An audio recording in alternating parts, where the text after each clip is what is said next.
नमस्कार, मेरा नाम कामना है। सबसे पहले तो हर बच्चे की जो पहचान होती है वो उसके माँ-बाप होते हैं। तो स्पेशली जिसमें माँ का दर्जा एक स्पेशल दर्जा दिया गया है। तो सबसे पहले मैं शुरुआत उसी से करूँगी, 2 लाइन्स माँ के लिए बोलूँगी कि वो मेरी माँ, मैं उसकी जाई हूँ। वो मेरी माँ, मैं उसकी जाई हूँ, उसी की बदौलत इस दुनिया में आई हूँ। चाहे जहाँ में बने कितनी भी पहचान मेरी, चाहे जहाँ में बने कितनी भी पहचान मेरी, पर वो वजूद है मेरा, मैं बस उसकी परछाई हूँ। तो वो कविता स्टार्ट करते हैं जो मैं आपको सुनाने आई हूँ। ये असल में एक कविता नहीं है सिर्फ, ये एक वो आवाज़ है वो जो आज तक लोग सुन नहीं पाते या सुनकर भी अनसुनी सी हो जाती है। आज औरत बहुत सारे बलिदान करती है, पहले भी करती थी, पर समाज में उसका रुतबा कहाँ तक है, कितना है, कुछ इस तरह के सवाल। उस पे ही बस कुछ लिखा था तो आपको। आसमां से चीख चीख कर बिजलियां कह रही हैं, आसमां से चीख चीख कर बिजलियां कह रही हैं, मैं चिंगाड़ हूँ उस औरत की जो जुल्म सह रही है। मैं कमज़ोर नहीं हूँ, कभी समझने की गलती ना करना। मैं कमज़ोर नहीं हूँ, कभी समझने की गलती ना करना। ये तो खुदा की ज़रूरत को अब भी यहाँ रह रही हूँ।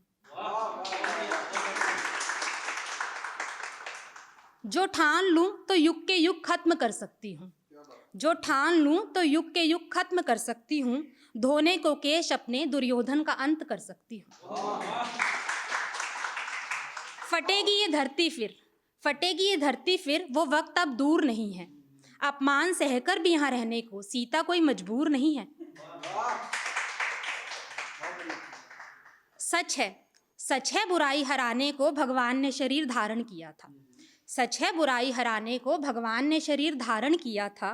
फैलाने को दुनिया में शांति अच्छाई का तारण किया था। पर होता क्या संभव ये सब कभी, पर होता क्या संभव ये सब कभी, जो स्त्री ने किया बलिदान ना होता।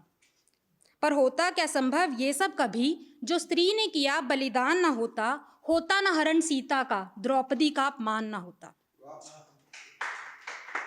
बिन तपिश सूर्य किरणों के मुमकिन है भोर नहीं थी, बिन तपिश सूर्य किरणों के मुमकिन है भोर नहीं थी। वो तो मांगी थी मदद खुदा ने औरत से, वरना औरत कभी कमज़ोर नहीं थी। ये जूझना चुनौतियों से फिर भी मुस्कुराना, ये जूझना चुनौतियों से फिर भी मुस्कुराना, खेल कोई आसान नहीं है। दर्द सहकर लाई पुरुष दुनिया में, माँ के चेहरे पर फिर भी दर्द का कोई निशान नहीं है। बनकर कामना, बनकर कामना एक औरत के दिल की, दिल से एक बात कह रही हूँ। 2 स्तंभ बनाए थे खुदा ने इस दुनिया के, फिर बोझ अकेली मैं क्यों सह रही हूँ। क्यों ना बनकर सहारा एक दूजे का, खूबसूरत एक दुनिया बनाई जाए। क्यों ना बनकर सहारा एक दूजे का, खूबसूरत एक दुनिया बनाई जाए। आंसू पोंछ कर आंखों के लबों पर मुस्कुराहटें सजाई जाए। करेंगे ऐसी कोशिशें तो माथे से कलंक ही हट पाएगा। करेंगे ऐसी कोशिशें तो हमारे माथे से कलंक ही हट पाएगा। रह पाएंगी औरतें इज्जत से, तभी तो संसार रहने योग्य कहलाएगा।